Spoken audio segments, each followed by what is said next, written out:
Hotel Koldingfjord blev oprindeligt opført som et sanatorium for tuberkuloseramte børn i perioden 1906 til 1911. I 1990 blev bygningen omdannet til det hotel, vi kender i dag, hvor man har bevaret mange af de oprindelige arkitektoniske træk og detaljer. Da bygningen stammer fra begyndelsen af 1900-tallet, placeres den inden for historicismen, en periode, vi ofte kalder stilforvirringstid, fordi man bevidst blandede elementer fra tidligere arkitektoniske perioder. Hotel Koldingfjord er et tydeligt eksempel på det, i det bygningen trækker på specielt renæssancen og barokken. Renæssancens indflydelse ses især i bygningens symmetri og proportioner. Facaden er opbygget efter et nøje beregnet system, hvor vinduer og bygningsdele følger en klar linje.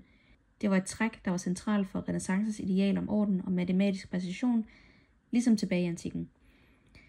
Et andet kendetegn er brugen af de her flade vægsøjler, som primært er til dekoration. På Hotel Koldingfjord ser man en kombination af doriske søjler, der bliver brugt som bærende elementer, og joniske vægsøjler med volutter, der er mere pyntende. Og den her forskel understreger bygningens blanding af funktion og æstetik.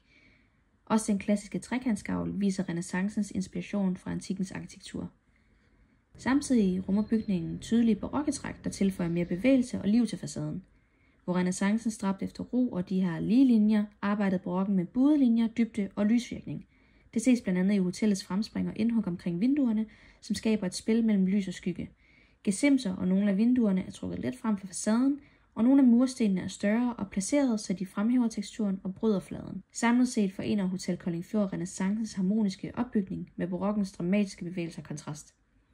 Resultatet er en bygning, der både udstråler klassisk balance og livlig bevægelse, og det er et udtryk, der gør hotellet til et rigtig godt eksempel på, hvordan historicismen forbandt fortidens stilarter.